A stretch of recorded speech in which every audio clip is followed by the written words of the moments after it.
Breaking news, my friends, something is brewing on the prairies that could shake the very foundations of Canada as we know it. Alberta, led by Premier Danielle Smith, has just been linked to what's being described as a massive pipeline deal with the United States. That's right, a deal so big, so bold, that even Ottawa insiders are whispering this could be a turning point in Canada's future. But before we jump to conclusions, let's break this down together, because what's happening here isn't just about steel pipes and oil flowing south. This is about politics, power, and maybe even the beginning of a new chapter for Alberta. Now, here's what we know, or at least, what's being hinted at. The word officially is being thrown around, and sources close to both Alberta and Washington suggest that Danielle Smith's government has signed off on a framework that could send Alberta's energy resources directly into the heart of the U.S. economy. That's not just about dollars and barrels, it's about bypassing Ottawa's control, about showing that Alberta can make big moves without waiting for permission from the Prime Minister's office. Think about that for a second.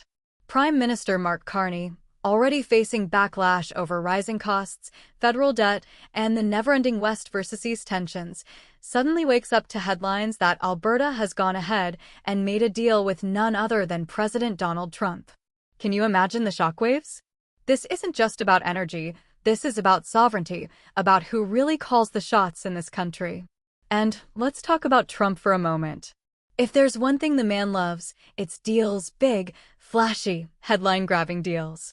And what plays better in an election season than announcing that America is securing more energy, more oil, and more economic growth thanks to a handshake with Alberta? For Trump, it's leverage.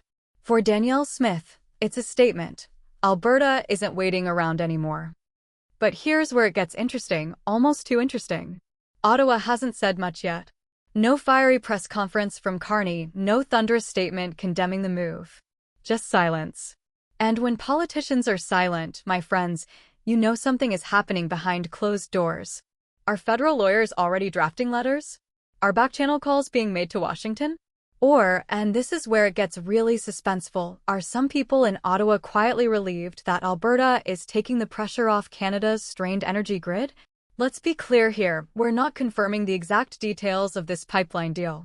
The papers haven't been leaked. No cameras have captured Smith and Trump shaking hands in front of a gleaming new map. But the language, the timing, and the urgency all suggest that Alberta is stepping into territory that Canadian provinces usually don't tread. Energy exports are supposed to be federal jurisdiction, right?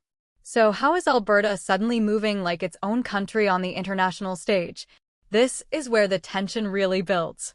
You see, Danielle Smith has been laying the groundwork for months. Talking about sovereignty, talking about Alberta's right to control its own destiny, hinting that the province's patience with Ottawa is wearing thin. Pair that with Trump's America First energy strategy, and suddenly you've got the perfect storm for a headline like this. And what does this mean for ordinary Canadians? For you, watching this unfold? Well, on one hand, Albertans might see this as the ultimate victory. Jobs, growth, investment, all flowing into their economy while Ottawa scrambles to catch up. On the other hand, Canadians in other provinces might be wondering, if Alberta can do this, what's stopping Saskatchewan, or BC, or Manitoba from cutting their own side deals? You see where this is going. The pipeline is just the surface story. The real story is the power shift. A province stepping into Ottawa's lane, an American president eager to play ball, and a Canadian Prime Minister caught in the middle. And the suspense is only building, because we don't yet know how Carney will respond. Will he crack down hard, reminding Alberta that foreign trade is federal turf? Or will he tread carefully, knowing that Alberta holds the keys to Canada's energy wealth? Here's another angle you need to think about: geopolitics. A U.S.-Alberta pipeline deal doesn't just affect Canada.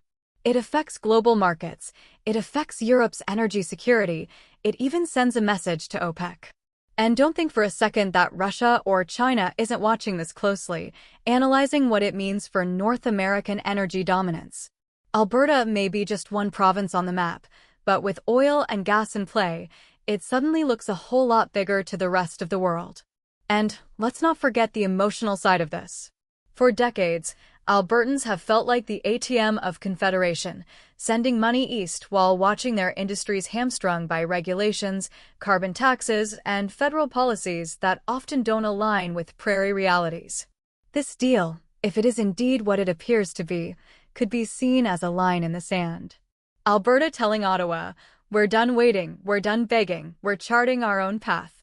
But here's the suspenseful twist. Could this also be the trigger that pushes Canada closer to an outright national crisis? If Carney plays hardball and tries to block the deal, Alberta could double down on the sovereignty movement. If Carney lets it slide, other provinces might follow suit. Either way, this isn't just about a pipeline anymore. It's about the future of Confederation itself. And so, we're left with more questions than answers tonight. Is this deal truly official? Has Alberta really locked in a massive energy pact with Trump's America? Or are we witnessing a masterclass in political theater, where carefully chosen words and leaks are meant to send Ottawa scrambling without giving away the full picture? One thing is for sure, the tension between Alberta and Ottawa has just gone up several notches. Danielle Smith knows exactly what she's doing. Trump knows exactly how to use this moment. And Carney? Well, Canadians everywhere are waiting to see if he steps up as the defender of national unity, or if he finds himself outmaneuvered by a premier and a president who are both playing the game on their own terms. And here's the thing, this isn't just a story about Alberta or even Canada. This is about whether provinces can truly carve their own path when the stakes are global, when billions of dollars and the balance of power are on the line. The silence from Ottawa is deafening. The enthusiasm from Washington is impossible to ignore, and Alberta? Alberta is standing taller than ever before. But make no mistake, this is only the beginning. What comes next could decide whether Canada stays united or begins to unravel piece by piece. And trust me, you don't want to miss a single update as this drama unfolds. So if you're as fascinated by this as I am, make sure you hit that subscribe button, drop a like, and share this video with others who need to know what's happening. Because the Alberta story isn't slowing down, it's just getting started, and the next chapter could change everything.